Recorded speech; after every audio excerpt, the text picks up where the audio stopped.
नमस्कार मित्रांनो, mister random Marathi या युट्यूब चॅनलमध्ये तुमचं स्वागत आहे. तर बघा, लेक लाडकी या योजनेसंदर्भात आजच्या व्हिडिओमध्ये संपूर्ण अपडेट तुमच्यासोबत शेअर करणार आहे. महाराष्ट्र राज्य सरकारने नवीन योजना काढलेली आहे, लेक लाडकी योजना. तर या योजनेअंतर्गत नक्की तर बघा, या योजनेसंदर्भात सर्व माहिती सांगणार आहे. मुलींना मिळणार आहेत 1,00,000 रुपये. लाभार्थ्यांची निवड कशी होणार, त्याच्यानंतर अर्ज कुठे व कसा करायचा याच्याविषयी सविस्तर माहिती सांगणार आहे. त्याच्यानंतर महत्त्वाचा मुद्दा म्हणजे कोणती कागदपत्रे लागणार आहे, तुमच्याजवळ कोणती कागदपत्रे पाहिजेत फॉर्म भरताना, याविषयी सुद्धा संपूर्ण अपडेट आजच्या व्हिडिओमध्ये शेअर करणार आहे. आणि नक्की ही योजना काय आहे, कोणासाठी आहे, कोण या योजनेसाठी पात्र होणार, याविषयी सुद्धा संपूर्ण माहिती आजच्या व्हिडिओमध्ये सांगणार आहे. त्यापूर्वी जर तुम्ही चॅनलवरती नवीन आलेला असाल तर व्हिडिओला लाईक करायला विसरू नका आणि मित्रांनो, चॅनलला सुद्धा सबस्क्राईब करून घ्या, कारण की गव्हर्नमेंट योजनांसंदर्भात सर्व अपडेट तुम्हाला आपल्या युट्यूब चॅनलवरती पाहायला मिळतील. चला तर मित्रांनो, आता आपण मेन टॉपिक वरती येऊया. ठीक आहे, तर या ठिकाणी बघा, सर्वात पहिल्यांदा महत्वाचा मुद्दा असा आहे की लेक लाडकी योजनेसंदर्भात. तर बघा, लेक लाडकी योजनेतून मुलीसाठी 1,00,000 रुपये कसे मिळवायचे, अर्ज कसा करायचा, योजना काय आहे, कोणासाठी आहे, हे आता समजून घ्या. ठीक आहे, तर बघा, महाराष्ट्र राज्यामध्ये 1 एप्रिल 2023 पासून जन्मलेल्या मुलींना लेक लाडकी योजनेअंतर्गत 1,01,000 रुपये आर्थिक मदत देण्यात येणार आहे. ठीक आहे, तर बघा, सर्वात पहिल्यांदा हे कन्फ्युजन दूर करा. भरपूर जणांचं कन्फ्युजन याच्यामध्ये होत आहे की बाबा 1 एप्रिल 2023 ला जरी जन्मलेली असेल तरी चालेल, परंतु समजा 31 मार्च, ठीक आहे, 31 मार्च 2023 ला जर जन्म झालेला असेल मुलीचा, तर ती अपात्र होणार आहे या योजनेसाठी. कारण की या ठिकाणी तुम्ही बघू शकता, स्पष्टपणे म्हटलेलं आहे 1 एप्रिल 2023 पासून.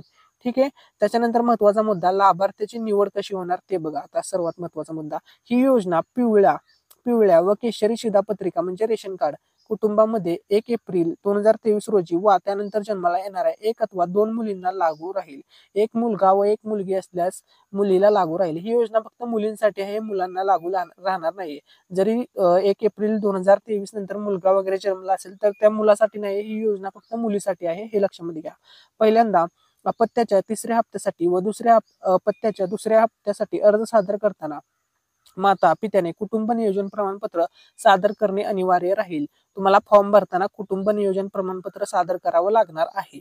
ठीक आहे, त्याच्यानंतर बघा, दुसऱ्या प्रस्तुतीच्या वेळी जुळी अपत्य जन्माला आल्यास एक मुलगी किंवा दोन्ही मुलींना या योजनेचा लाभ मिळेल. मात्र त्यानंतर माता पित्याने कुटुंब नियोजन शस्त्रक्रिया करणे आवश्यक राहील. हा मुद्दा सुद्धा लक्षामध्ये असू द्या.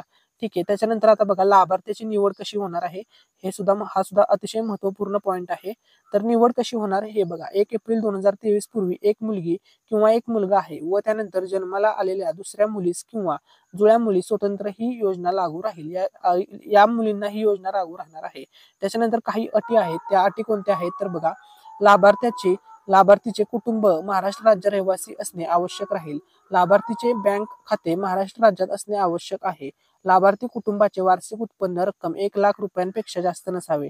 त्याच्यानंतर तुम्ही अर्ज कुठे करू शकता तर बघा, तुमच्या भागातील अंगणवाडी सेविकेकडे तुम्हाला जाऊन या योजनेसाठी अर्ज करायचा आहे. अंगणवाडी सेविका या योजनेचा फॉर्म भरू शकतात. ठीक आहे, त्याच्यानंतर बघा, या योजनेतून आता महत्वाचा मुद्दा असा आहे की योजना नेमकी काय आहे. भरपूर जणांना ही योजना काय आहे ती समजलेली नाही. तर बघा, लेक लाडकी योजनेसाठी अर्ज करताना फॉर्म सोबत जोडायची कागदपत्रे कोणती आहे तर बघा, लेक लाडकी योजना काय आहे तर बघा, लेक लाडकी योजनेतून मुलीसाठी 1,00,000 रुपये कसे मिळवायचे हे मी तुम्हाला सांगितलेलं आहे.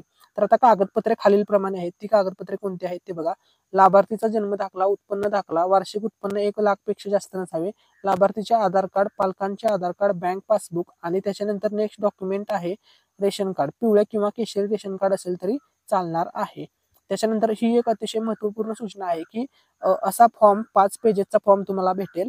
तर त्या फॉर्म तुम्हाला त्या सोबत डॉक्युमेंट जोडून अंगणवाडी सेविकाकडे द्यायचे आहे. म्हणजे बघा, हा जो फॉर्म आहे, हा 5 पेजेसचा फॉर्म आहे, हा फॉर्म.